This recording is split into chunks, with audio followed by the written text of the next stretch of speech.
Good morning, our honorable judges, the committee, and my fellow competitors. My name is Aimee Gabrielle. I'm an 11th grader from Jakarta Timur, SMAN 91. First of all, I would like to thank you all for this amazing opportunity.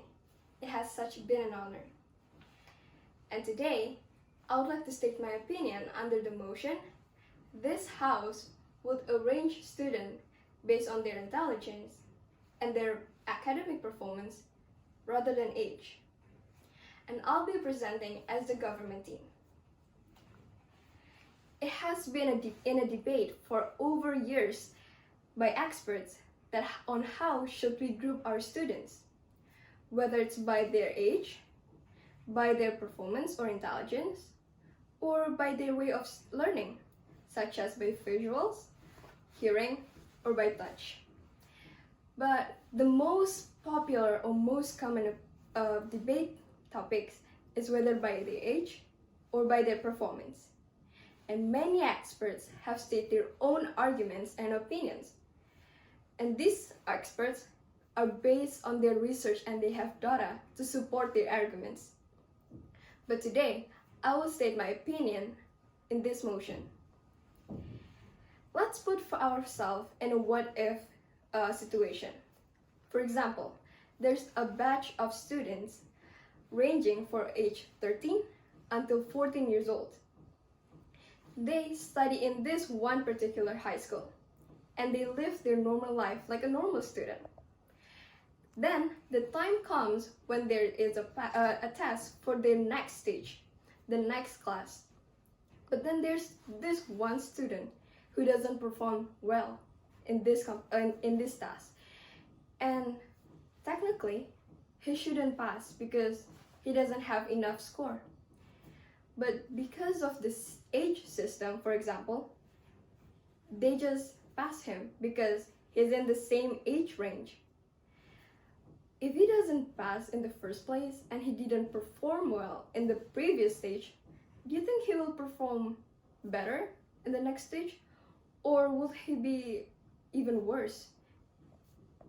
And what if the next scenario, what if this student doesn't pass because he doesn't have good score or good performance?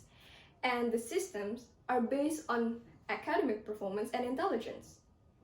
I don't think he will pass on to the next stage. And he will be the oldest in his new batch because his friends just left him into the next stage.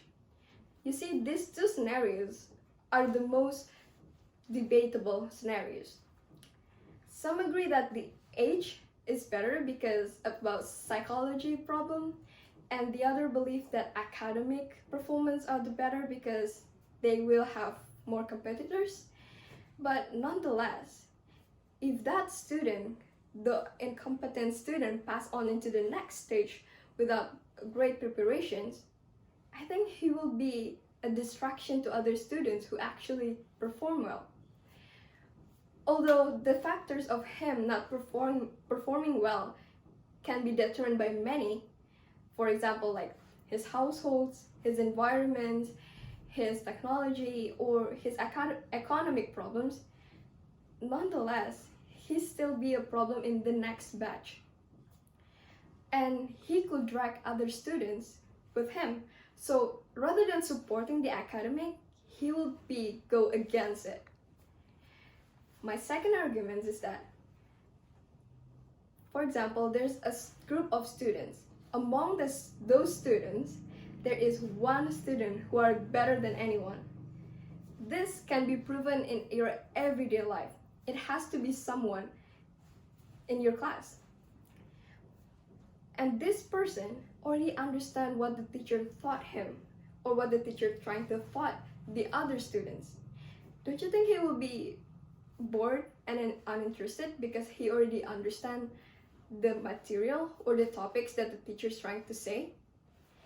And this will make him feel, I'm not interested, I don't think there's enough competitions, and many more.